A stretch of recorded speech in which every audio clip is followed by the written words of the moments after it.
2003년 3월 12일 엘리자베스 스마트, 15세가 미국 유타주 샌디에서 발견되었으며 그녀는 자택에서 납치된 지 9개월 만에 발견된 것입니다. 브라이언 데이비드 미첼과 그의 아내 완다 바지는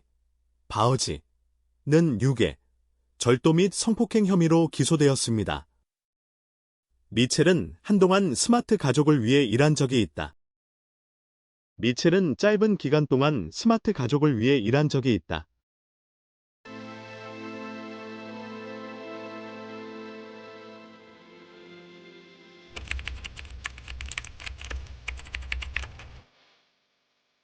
(2002년 6월 4일) 저녁 7시 20분 엘리자베스 스마트는 학교에서 열린 연말 시상식에서 우수한 성과를 거두고 집으로 돌아왔다.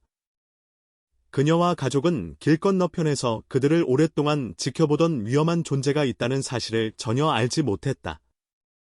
문이 닫힌 후 그는 잠시 모습을 감췄다가 밤이 깊어지자 다시 나타나 어린 소녀의 찬란한 삶을 앗아가려 했다. 2022년 6월 5일 새벽 3시 7분, 한 남자가 조용히 두 소녀가 자고 있는 방으로 들어왔다. 그는 숙련된 동작으로 동생의 침대를 지나 엘리자베스의 침대로 천천히 다가갔다. 엘리자베스는 시상식 후에 피로로 깊이 잠들어 있었지만 차갑고 날카로운 물체가 목에 닿는 느낌에 깜짝 놀라 눈을 떴다. 그녀는 소리를 질러 부모님을 불러야겠다고 생각했지만 남자는 그녀의 입을 재빨리 틀어막고 무서운 말을 속삭였다. 내가 너 목에 칼을 대고 있다. 소리치면 널 죽이고 내 동생과 가족 모두 죽게 될 거다. 조용히 따라와라. 공포에 떨린 엘리자베스는 몸을 떨며 어쩔 수 없이 고개를 끄덕이고 그를 따라갈 수밖에 없었다. 그들은 침대에서 일어나 문을 조심스럽게 열고 집의 정문을 통해 나갔다. 그 과정 내내 남자는 칼을 엘리자베스의 목에 바짝 댄 채 심지어 너무 강하게 눌러 피가 배어나오게 했다. 넓은 정원을 지나 녹이 슬고 악취가 나는 낡은 차로 다가간 그는 엘리자베스를 단단히 밧줄로 묶고 뒷좌석에 밀어 넣었다. 소리 지르면 무슨 일이 벌어질지 알겠지? 남자는 또 한 번 위협하며 차에 시동을 걸었다. 차는 넓은 도로를 따라 외곽으로 향해 달리기 시작했다. 엘리자베스의 여동생은 납치범이 언니를 위협하는 소리에 잠이 섰겠지만 너무 무서워서 잠든 척하며 조용히 있었다. 메리 캐서린은 1시간 넘게 두려움 속에서 가만히 누워있다가 침입자가 완전히 떠난 것을 확신한 후에야 두려움에 떨며 부모님을 깨우러 갔다. 막내딸의 온 힘으로 부모님 방의 문이 세차게 두드려졌다. 아버지가 침착하게 문을 열었고 두 사람은 잠결에 깬 딸을 바라보았다. 아빠, 언니 엘리자베스가 납치당했어요. 누군가 방에 몰래 들어와서 언니를 데려갔어요. 두 부부는 막내딸의 말을 믿지 않았다. 그녀가 평소에도 몽유병과 가위눌림을 자주 겪었기 때문이었다. 그들은 딸을 달래며 엘리자베스가 여전히 방에서 자고 있다고, 메리가 단지 꿈을 꿨을 뿐이라고 말했다. 그리고 메리를 자기들 방에서 재우고 아침에 언니를 깨우러 가겠다고 했다. 그러나 막내딸의 말이 전적으로 사실임을 그들은 알지 못했다. 다음 날 아침, 그들이 자녀의 방으로 갔을 때 엘리자베스는 완전히 사라져 있었다. 경찰은 실종 신고를 받고 즉시 스마트 가족의 집에 도착했지만 메리의 증언 외에는 납치범에 대한 단서가 전혀 남아 있지 않았다. 범인은 집 밖벽에 세워진 긴 사다리를 이용해 창문을 통해 들어왔다. 이 사다리는 스마트 가족의 것이었으며 정원사가 매일 정원 손질을 위해 사용한 후 큰 덤불 아래에 보관하곤 했다. 사다리나 창틀, 그리고 집 안 곳곳에서 납치범의 지문은 전혀 발견되지 않았다. 그는 장갑을 사용했기 때문이었다. 땅은 여전히 건조했기에 신발 자국도 남아있지 않았고 납치범이 신발 밑창에 묻은 것을 닦아내거나 털어냈을 가능성도 있었다. 출입문 손잡이와 대문에서는 엘리자베스의 지문만 발견되었다. 납치범은 엘리자베스로 하여금 스스로 문을 열고 집을 빠져나가도록 했던 것이다. 엘리자베스의 부모는 메리가 두려움 속에서 전한 말을 믿지 않았던 자신들의 안일함에 깊은 후회를 하며 자리에 앉아 있었다. 메리는 여전히 두려움에 떨며 경찰에게 자신이 들은 모든 것을 이야기했다. 경찰은 침입자가 칼을 들고 있었고 엘리자베스를 위협했다는 사실을 알게 되었다. 하지만 메리는 너무 무서워 눈을 꼭 감고 잠든 척했기 때문에 납치범의 외모나 얼굴을 전혀 보지 못했다. 경찰은 가족과 엘리자베스와 관련된 사람들을 조사하기 시작했다. 정원사는 용의자 명단에 올랐지만 확실한 알리바이가 있어 곧 용의선상에서 제외되었다. 그 사람은 어제 오후부터 심한 위통으로 병원에 입원했고 지금도 병원에 있습니다. 확인해 보시면 알 겁니다. 정원사의 아내가 경찰에게 분노하며 말했다. 경찰이 그녀의 진술을 조사한 결과 사실로 확인되었고 정원사에 대한 의심은 완전히 사라졌다. 스마트 가족을 알고 지내던 사람들도 분석과 조사 대상으로 올랐으며 엘리자베스와 학교에서 알고 지내던 사람들까지 포함해 수사가 진행되었지만 모두 허탕이었다. 그 가족은 정말 모범적인 가정이에요.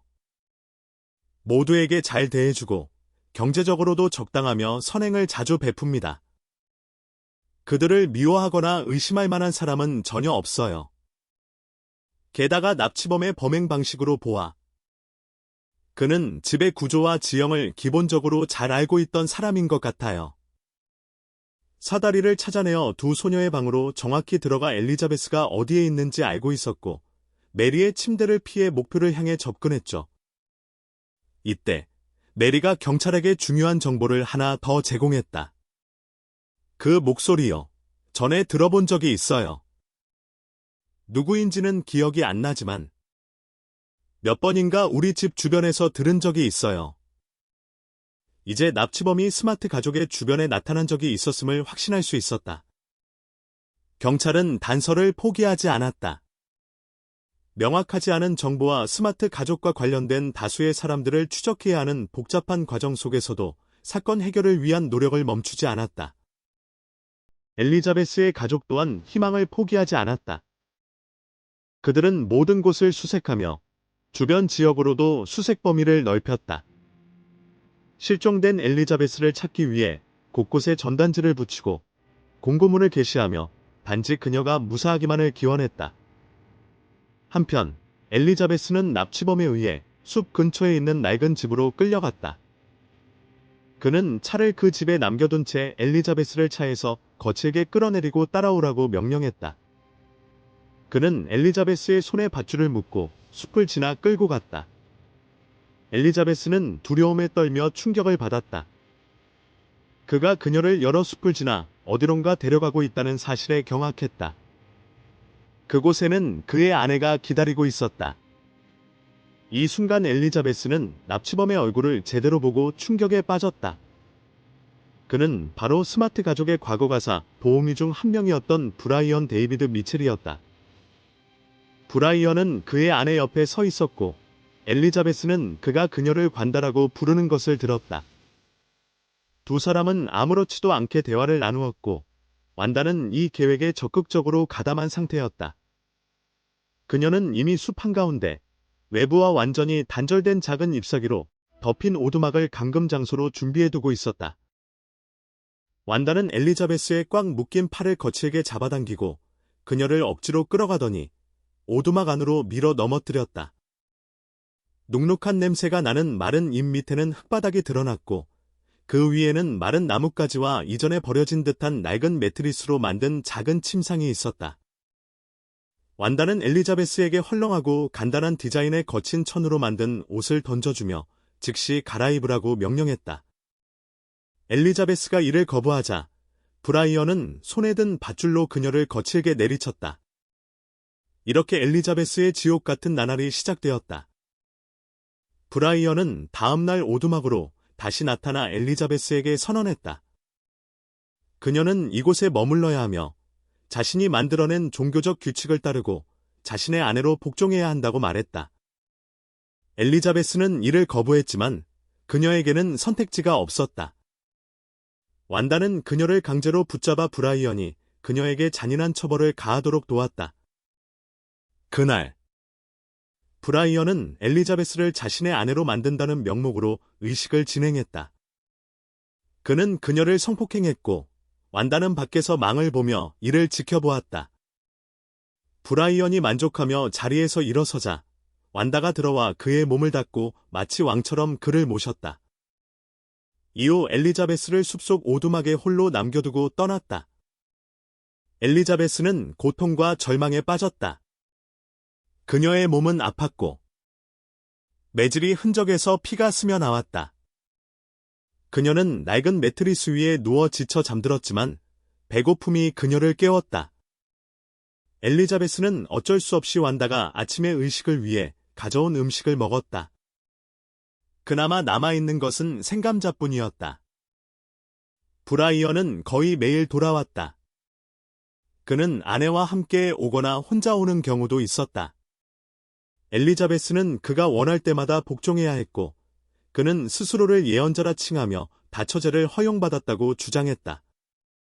브라이언은 엘리자베스에게 자신이 만든 규칙과 종교적 교리를 담은 책을 주고 그것을 외워 다음날 만남에서 답하라고 강요했다. 그는 엘리자베스에게 매일 아내로서의 의무를 수행하도록 강요했다. 때로는 그녀를 나무에 단단히 묶어놓고 종교의식을 거행한 뒤 몇 시간 동안 성폭행을 저질렀다. 심지어 그들과 엘리자베스의 복종을 강제하기 위해 술과 마약을 사용하기도 했다. 그들은 엘리자베스에게도 이를 강제로 사용하게 하며 그녀를 더욱 압박했다. 엘리자베스는 그들의 요구를 거부하거나 제대로 수행하지 않았을 때 어떤 위험이 닥치는지 경험하게 되었다. 그녀는 점점 절망에 빠졌다. 가족과 재회하거나 자신을 지키겠다는 희망은 점차 사라졌다. 살아남기 위한 유일한 방법은 그들에게 복종하며 천천히 스스로를 구할 기회를 찾는 것이었다. 엘리자베스는 점차 그들에게 순응하며 브라이언 부부와 조화를 이루는 듯 행동했다. 그녀는 그들이 자신이 그들의 종교를 받아들이고 따른다고 믿게 만들었다. 그렇게 될수록 브라이언과 완다는 점점 더 본성을 드러냈다. 그들은 엘리자베스를 대상으로 전도와 세뇌를 시작했다. 엘리자베스는 그들이 강요하는 교리와 도덕적으로 상반되는 악취나는 가르침을 받아들이며 웃으며 받아들여야 했다. 그들은 엘리자베스에게 자신들의 종교에 맞는 특별한 옷을 입히기 시작했다. 엘리자베스는 오두막을 떠날 수 없었고 외부와는 아무런 소통도 할 수 없었으며 그녀는 자신이 이전에 살던 모든 것을 잊고 가족, 친구, 이전에 만났던 모든 사람들을 잊고 그들과 충실히 지내도록 강요받았다. 그녀는 신체적, 정신적으로 고문을 당할 뿐만 아니라 물과 음식이 부족하고 위생 조건도 열악하며 야생 동물들이 위협하는 상황에서 살고 있었다. 수개월 동안 엘리자베스는 계속해서 범죄자들에게 붙잡혀 있었고 그녀는 점차 복종하며 브라이언의 신뢰를 얻기 시작했다. 브라이언은 경계를 풀기 시작했고 엘리자베스는 그에게서 허락을 받아 작은 범위 안에서 자신이 갈 수 있는 곳들, 예를 들어 개울가나 과일을 따러 갈 수 있었다. 엘리자베스는 점차 희망을 갖게 되었고 그녀는 신뢰를 쌓으며 두 명의 범죄자들과 함께 살아가는 방법을 배웠다. 그러던 중 어느 날 엘리자베스는 완다와 함께 걷도록 허락받았다. 그때 그녀는 길을 기억하기 시작했고 완다가 집으로 돌아가는 길을 기억할 수 있었다. 그리고 마침내 2003년 3월 12일 엘리자베스는 거의 9개월 동안의 납치와 고문을 견디고 나서 과일을 따러 가는 도중 완다가 방심한 틈을 타 도망쳤다. 그녀는 숲을 가로질러 도망쳤고 작은 오솔길을 따라가다가 결국 그곳을 벗어났다. 멀리서 작은 마을이 보였고 그녀는 그곳을 향해 급히 달려갔다. 공포와 두려움 속에서 다리가 저리면서도 멈추지 않고 달렸다. 결국 사람들로 가득한 거리까지 도달한 엘리자베스는 지나가는 사람들에게 도움을 청했다. 그녀의 당황한 모습에 사람들은 피하려 했지만 결국 그녀의 간절한 부탁에 한 여성이 동정을 느껴 경찰을 불러주었다. 엘리자베스는 경찰서로 데려가졌고 그녀의 진술을 통해 사건에 대한 정보가 빠르게 파악되었으며 그녀가 실종된 도시의 경찰에 연락이 갔다. 엘리자베스의 부모는 이 소식을 듣고 즉시 현장으로 달려갔다.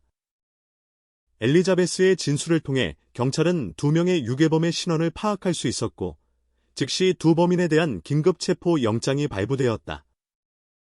그들의 집이 수색되었고, 엘리자베스가 설명한 대로 경찰은 그녀가 갇혀있던 천막을 찾아냈으며, 그곳에서 두 유괴범의 범죄를 입증할 수 있는 증거들이 발견되었다.